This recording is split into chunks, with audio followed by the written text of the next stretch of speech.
আমরা সবাই ও কই যায় রে নয়ন ব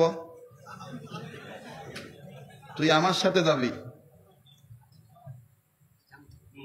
আর কোন মায়ের পুত যদি তোর আজকে আমার হাতের থেকে ছুড়ে বের করে তো নতুন করে জন্ম নিব আমি কেন তুই জানাস না মানে আবার কথা বলস মিথ্য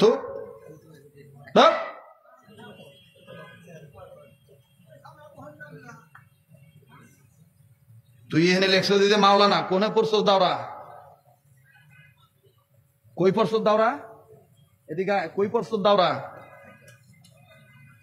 এই যে লেকচার দেন মাওলানা পড়ছস কই কামিল পাস করছস কোনে তাকমিল কোন জায়গায় পড়ছ না সে আমাকে জনগণ না কিসে সে হাফেজ সে জনগণের সামনে আমার জনগণের সামনে সে আমার বাড়িতে আমার দেশে অপমান করিয়া সে বাইকে আইছে ফলে আইছে আজকে আমি চোর পাইছি আপনি চোরের সাপোর্ট দিয়ে দিবেন মানে না সাপোর্ট দিলে না তাহলে আপনি কি সে হাফেজ কোথায় হয়েছে জিগা বলুক আমারে না হাফেজ আমাদের মাদ্রাসায় হয়েছে কোথায় হাফেজ হয়েছে কেশপুরীপাড়া রেলওয়ে কলোনি হ্যাঁ তা মাওলানা কোথায় হয়েছে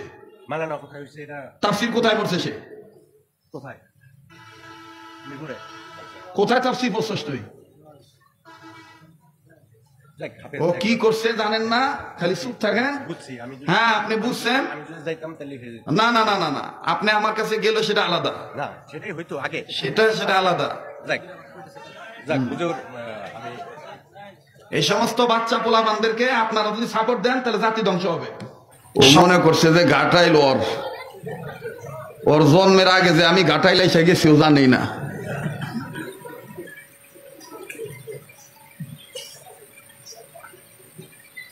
চিনে রাখবেন পরে বলবো আগে ওয়াজ করি দালাল লইয়া খুব সমস্যায় আছে খুব সমস্যা আছে আগে ছিল জমি বেচার দালাল গরুর দালাল এখন হয়েছে হুজুর গরু বেচা খায় এগুলোর কারণে এতক্ষণ পেরেশানি ছিলাম কথা বুঝতে পারছেন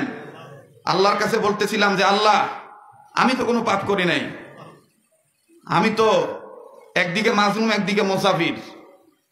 তা আপনি মেহেরবানি করে এই শিকার যেন আমার হাত থেকে আজকে ছুটা না যায় আশরাফ আলী থানবী কইছে কেউ যদি তোমার অযথা ভেঙ্গায় তুমি যদি মাথা নিচমি করে আসো তাহলে তুমি জালিমকে সাহায্যকারী করাইবা এখন তুমি কি করবে তুমি তারে ডবল দেড় হাত দিবা বের করে কেউ যদি অযথা তোমার গালি দেয় তুমি গালি দিবা না খালি বাবা সাবধান কথা কয় না এখন গালি দেখ গালি এত সস্তা কে বাপের রক্ত পবিত্র না কথা কয় না